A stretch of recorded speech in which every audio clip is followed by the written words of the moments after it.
कहानी की स्टार्टिंग में गॉड जोंकाई से कहते हैं 1000 साल में एक बार होने वाला मिलेनियम ग्रहण करीब आ गया है। इस टाइम पे कुनलंग माउंटेन पे एक कुआं है जो कि डीमन वर्ल्ड हेवन और इंसानों की दुनिया को जोड़ता है, लेकिन इस ग्रहण के टाइम पर उसकी सील कमजोर हो जाती है, जिसकी वजह से डीमन इंसानों की दुनिया पे हमला करने की कोशिश करते हैं। तो तुम्हें जाकर उस कुएं की रक्षा करनी है, और अगर कोई डीमन किसी तरह का प्लान बनाता है तो तुम्हें उसे रोकना होगा। जिसके बाद हमें डीमन वर्ल्ड को दिखाते हैं, जहाँ डीमन कुछ इंसानों को कैद कर ले जा रहे होते हैं। वो उसी कुएं के पास पहुँचते हैं और वहाँ पर एक ड्रैगन डीमन चैंग राव होता है, जो कि इंसानों की दुनिया में आने जाने का रास्ता बनाना चाहता है। दरअसल वो उस कुएं को हमेशा के लिए खुला रखना चाहता है, और साथ ही साथ वो अपने आप को इमोर्टल बनाना चाहता है, जिसके लिए उसे उन इंसानों की बलि उस कुएं में देनी होगी। वो अपने डीमन से कहता है कुछ ही देर में हमारी किस्मत बदलने वाली है। तभी मिलेनियम ग्रहण स्टार्ट हो जाता है। चैंग राव अपने डीमन से कहता है इंसानों को कुएं में फेंक दो,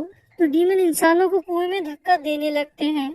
तभी आसमान से एक लाइटनिंग जमीन पर गिरती है, जिससे सारे डीमन दूर जाके गिरते हैं। तभी जोंकाई आसमान से जमीन पर उड़ता हुआ आता है, तो चैंग राव उससे कहता है तुम मेरे काम के बीच में क्यों आ रहे हो। जोंकाई कहता है तुम इंसानों को चोट पहुंचाना चाहते हो, इसलिए मुझे तुम्हें रोकना होगा। तो चैंग राव कहता है तुम मेरा कुछ नहीं कर पाओगे। तभी उनके बीच में फाइट स्टार्ट हो जाती है, तो वो एक दूसरे पे अटैक करने लगते हैं। फाइट के बीच में चैंग राव कहता है मैं तुम्हें और तुम्हारे मास्टर दोनों को मार दूंगा। जिसके बाद जोंकाई अपने मास्टर को एक सपने में देखता है, जिसमें मास्टर उससे कहते हैं इंसान हो या डीमन हो, ये उसकी असलियत नहीं होती है, उसके अंदर की अच्छाई या बुराई उसकी असलियत बताती है। तभी हमें चैंग राव को दिखाते हैं, जो कि एक ड्रैगन में बदल जाता है और उड़कर जोंकाई पे हमला करने लगता है। और तभी जोंकाई भी हवा में उड़ जाता है और उन दोनों के बीच में मुकाबला होने लगता है, जिसमें जोंकाई अपनी तलवार का इस्तेमाल करके चैंग राव को कमजोर कर देता है। चैंग राव कहता है मैं फिर से लौटूंगा 10,000 साल बाद। तभी जोंकाई उस तलवार को चैंग राव के अंदर भोंक देता है, जिससे चैंग राव एक पत्थर के ड्रैगन में बदल जाता है और वो तलवार उसके अंदर ही रह जाती है। तभी हमें 1000 साल बाद का टाइम दिखाते हैं,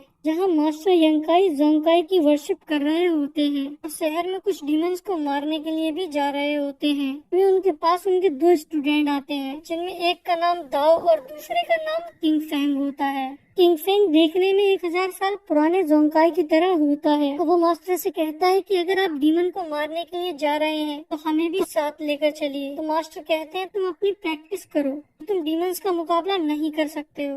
वो कहता है ठीक है मास्टर, हम यहाँ पर प्रैक्टिस कर लेंगे। तभी मास्टर शहर चले जाते हैं। ताओ और किंग फेंग बैठकर बातें करने लगते हैं। कुछ देर बाद वहाँ पर एक आदमी आता है, भी मास्टर के बारे में पूछता है और कहता है हमारे यहाँ कोई डीमन है जो कि छोटे बच्चों को मार रहा है। दाओ कहता है भी मास्टर नहीं है, जब मास्टर आ जाए तभी तुम आ जाना। किंग फेंग कहता है तब तक कई मासूमों की जान चली जाएगी, हमें ही चलकर देखना होगा। तो वो आदमी कुछ पैसे देने लगता है, तो किंग फेंग पैसों के लिए मना करता है, लेकिन दाओ उन पैसों को ले लेता है। तभी वो आदमी उन्हें अपने शहर में लेकर जाता है और एक बार को दिखाकर कहता है हमें शक है कि डीमन इसी में छुपा बैठा है। तो किंग फेंग और दाओ बार के अंदर जाते हैं। किंग फेंग अपनी पावर से डीमन को ढूंढने की कोशिश करता है, फिर उसे पता चल जाता है कि डीमंस कौन है। डीमंस गर्ल पे हमला करने लगता है, लेकिन वो डीमंस भी बदले में हमला करते हैं और कुछ ही देर में किंग फेंग उन्हें कैद कर लेता है। तभी हमें मास्टर यंकाई को दिखाते हैं, जो कि एक डीमन का पीछा करते करते एक जंगल में पहुंच जाते हैं और उससे कहते हैं तुम मुझसे नहीं बच पाओगी। डीमन कहती है मैंने किसी के साथ कुछ भी बुरा नहीं किया है, तुम मेरे पीछे क्यों पड़े हो, तुम मुझे क्यों मारना चाहते हो। मास्टर यंकाई कहते हैं डीमन एक डीमन होता है और मैं एक डीमन हंटर हूँ, तो मेरा काम है डीमन को मारना। अभी मास्टर उस डीमन को मार देते हैं। उसके बाद हमें किंग फेंग को दिखाते हैं, जो कि किसी दूसरे मास्टर के पास उस डीमन को कैद में रखने के लिए लेकर जाता है, जो कि किंग फेंग को एक लाल कलर का कपड़ा देते हैं और कहते हैं बाहर एक पेड़ है, वहाँ पर इस कपड़े को बांध दो इस डीमन के नाम से। तो किंग फेंग उस कपड़े को पेड़ पे बांधने के लिए जाता है। वहाँ उसे एक लड़की मिलती है, जिसे देखकर वो एक सपने में चला जाता है, जिसमें वही लड़की होती है जो कि पेड़ के पास में खड़ी थी। तो सपने में किंग फेंग उस लड़की के सामने अपनी प्रैक्टिस कर रहा होता है। तो वो लड़की किंग फेंग से पूछती है तुम्हें डीमन से डर नहीं लगता है। तो किंग फेंग कहता है वो इंसानों के रूप में होते हैं और मैं बहुत स्ट्रॉन्ग हूँ, मुझे डीमन से डर नहीं लगता है। तो वो लड़की पूछती है जब वो इंसानों के रूप में होते हैं तो तुम्हें कैसे पता चल जाता है वो डीमंस है। किंग फेंग कहता है ये तो मेरा टैलेंट है, मुझे बस पता चल जाता है कि वो डीमन है। तभी सपना खत्म हो जाता है। तो वो लड़की अपना नाम लिंगलोंग बता बताती है। तो किंग फाई कहता है तुम एक डीमन हो। किंग फाई कहता है एक लड़की थी जो कि मेरे बहुत करीब थी, लेकिन अब वो इस दुनिया में नहीं है, तो बिल्कुल तुम्हारी तरह दिखती थी। लिंगलोंग कहती है मैं एक अच्छी डीमन हूँ। किंग फेंग कहता है अगर तुमने कुछ गलत किया तो तुम्हें मारते हुए बिल्कुल भी रहम नहीं करूँगा। फिर वो वहाँ से चला जाता है।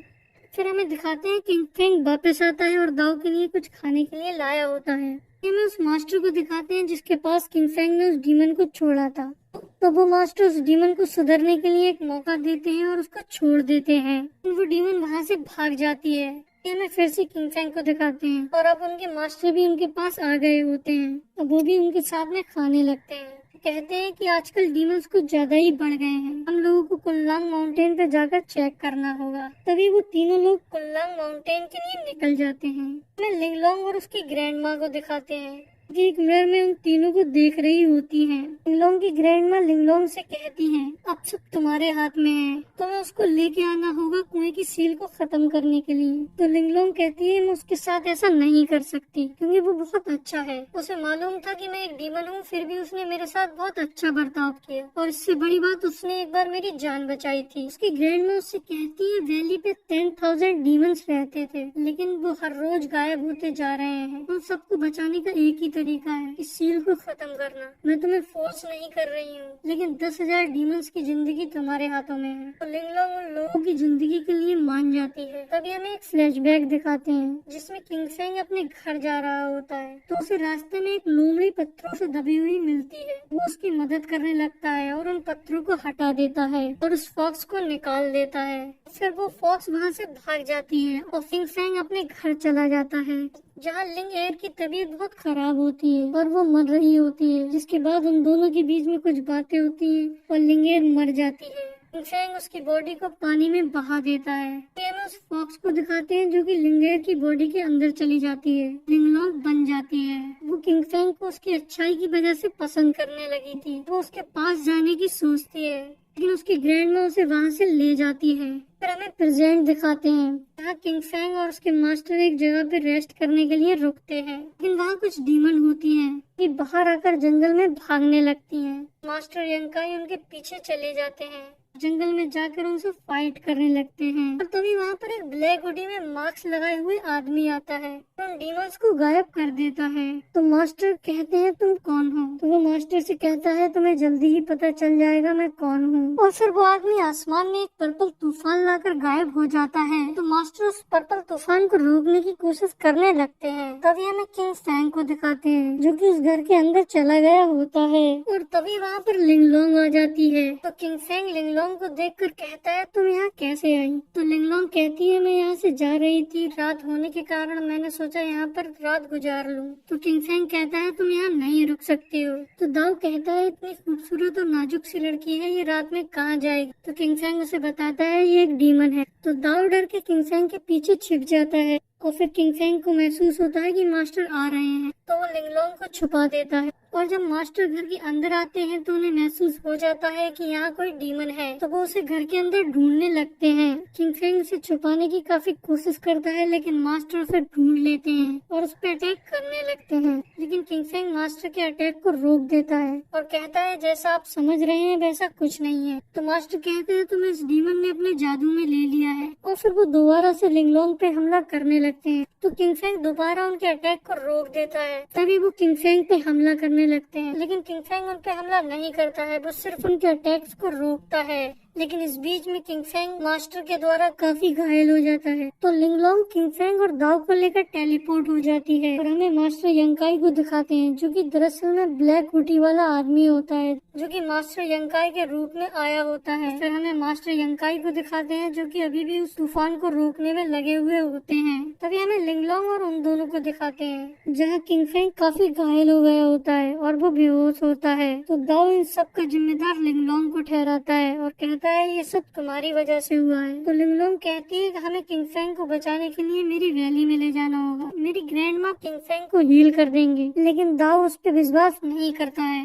पर लिंगलोंग अपनी कोशिश नहीं छोड़ती और दाओ को मना लेती है। जिसके बाद वो लोग 10,000 डीमन वैली के लिए निकल जाते हैं। तभी हमें उस काली हुडी वाले आदमी को दिखाते हैं जो कि लिंगलोंग की ग्रैंड माँ के पास आया होता है और उसकी ग्रैंड माँ से कहता है काम हो गया है, अब सब तुम्हारे हाथ में है। और उस डीमन लिंगलोंग के हाथ में है। अगर तुमने सब ठीक से किया तो हम दोनों इमोर्टल हो जाएंगे। और फिर हमें लिंगलोंग को दिखाते हैं जो कि उन दोनों को लेकर वहाँ आ जाती है और अपनी ग्रैंड माँ के पास ले जाती है। तो उसकी ग्रैंड माँ उसे हील करने की काफी कोशिश करती है, लेकिन वो उसे हील नहीं कर पाती है और उसकी ग्रैंड माँ कहती है ये हील नहीं हो पाएगा। तो लिंगलोंग कहती है क्या कोई भी तरीका नहीं है? तो ग्रैंड माँ कहती है एक तरीका है, अगर कोई डीमन अपनी डीमन पिल निकाल कर दे तो उससे ये ठीक हो सकता है। लेकिन कोई भी डीमन ऐसा नहीं करेगा, क्योंकि डीमन पिल निकालने पे डीमन की 1000 साल की शक्ति गायब हो जाती है, उसका 1000 साल का प्रयास खत्म हो जाता है। तो लिंगलोंग कहती है मैं ऐसा करूंगी और वो अपने अंदर से डीमन पिल को निकाल कर किंगफेंग को खिला देती है, जिससे लिंगलोंग काफी कमजोर हो जाती है। लेकिन किंगफेंग काफी जल्दी ठीक हो जाता है।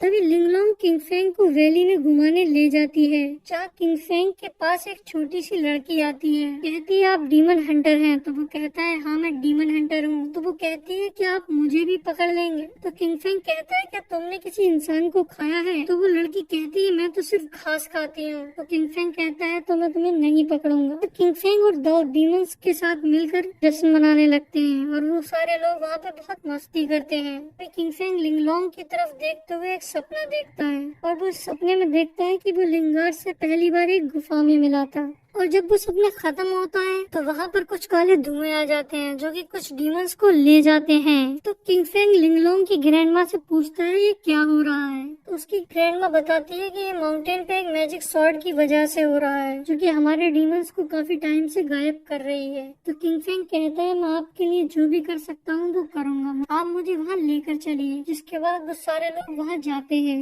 तो दाऊ उस स्वॉर्ड को देख कर कहता है किंगफेंग हमें मास्टर का इंतजार करना चाहिए। तो किंगफेंग रुक जाता है। तभी लिंगलोंग की ग्रैंड माँ अपने एक आदमी को इशारा करती है। तो वो आदमी कहता है ये कायर कुछ नहीं करेंगे, अपने लोगों की जान मैं खुद ही बचाऊंगा। और वो स्वॉर्ड की तरफ चला जाता है, पर वो स्वॉर्ड के करीब जाते ही जल जाता है। और उसके बाद कुछ और डीमन उस स्वॉर्ड के करीब जाते हैं और वो भी जल जाते हैं। तभी किंगफेंग जज्बातों में आकर उस तलवार के पास जाकर उस तलवार को निकाल देता है। जिसके बाद वहाँ पर एक बहुत बड़ा सा अर्थक्वेक का झटका महसूस होता है। तभी हमें मास्टर यंकाई को दिखाते हैं और अब उन्होंने उस तूफान को भी खत्म कर दिया होता है, पर वो झटका उन्हें भी महसूस होता है तो वो माउंटेन की तरफ चल देते हैं। फिर किंगफेंग और बाकी सारे लोग उस स्वॉर्ड वाली जगह से चले जाते हैं। तभी वो काली हुडी वाला इंसान आता है और उस जगह से ऊर्जा खींचकर वो चैंग राओ बन जाता है। और किंगफेंग और बाकी सारे लोग जा रहे होते हैं तो चैंग राओ उनके सामने आ जाता है और कहता है जोंकाई मैंने तुमसे कहा था मैं 10,000 साल बाद वापस आऊंगा, लो मैं आ गया और अब मैं तुम्हें नहीं छोड़ूंगा। किंगफेंग उससे कहता है मुझे नहीं पता तुम क्या कह रहे हो, पर तुम एक बुरे डीमन हो तो तुम अब नहीं बच पाओगे। ये कहकर किंगफेंग उस पे हमला करने के लिए आगे बढ़ता है, लेकिन तभी पीछे से लिंगलोंग की ग्रैंड माँ उस पे हमला कर देती है। तो पता चलता है वो वही डीमन है